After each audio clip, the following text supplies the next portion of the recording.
మోనే water తీసుకురా. మహి అదిగో daddy వచ్చాడు రా, పద డాడీతో ఆడుకుందు. బుద్ధుందా నీకు? అసలు ఆఫీసు టెన్షన్ వాడుతూ ఉంటే మళ్ళీ ఆయన తీసుకొచ్చి నాకు ఇస్తావు? అక్కడ ఆఫీస్కి వెళ్తే అక్కడ గోల, ఇక్కడికి వస్తే మీతో గోల, ఎక్కడ ప్రశాంతంగా ఉండవట్లేదు. ఏంటి ఇంకా అలా చూస్తున్నా? వాటర్ తీసుకురామన్నాగా, వెళ్ళి తీసుకురా.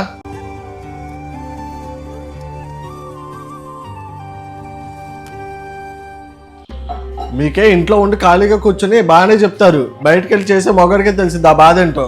ఇంట్లో ఎవరు ఖాళీగా ఉంటున్నారండి? మీరేమన్నా చూసారా మేము ఖాళీగా ఉంటున్నామని? ఇంట్లో మీకేం పని ఉంది? చక్కగా తింటారా, టీవీ సీరియల్ చూస్తారా, అంతే కదా. మీ ఆడోళ్ళ పనే బాగుంది, మా మగవాళ్ళ కష్టాలు ఎవ్వరు పట్టించుకోరు. మీకు ఎంత చెప్పినా వేస్టే అండి.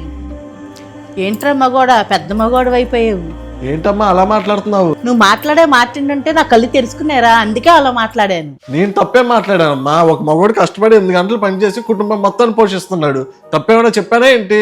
అవునా, అడుక్కు తిన్నోడైనా కష్టపడేది వాళ్ళ ఫ్యామిలీని పోషిస్తా కదా, కొత్తగా నువ్వేం చేస్తున్నావు? అదేంటమ్మా, అడుగు తినేవాడికి నాకు పోలికేంటి? మరి మగోడికి ఆడదానికి పోలికలు ఎందుకు తీస్తున్నావురా? ఒక మగోడు కష్టపడితే 8 గంటల నుంచి 10 గంటల వరకు కష్టపడతాడు. ఒక ఆడది రోజుకు 18 గంటలు కష్టపడిద్దిరా. అయినా అది ఎవరి కోసం కష్టపడుతుందిరా? నీ కోసం, నీ పిల్లల కోసం. నువ్వు డబ్బులు తెచ్చిచ్చేస్తే ఇంట్లో పనులన్నీ అయిపోతాయా? ఒక ఆడ చెయ్యి పడితే నా పనులు అవుతాయి.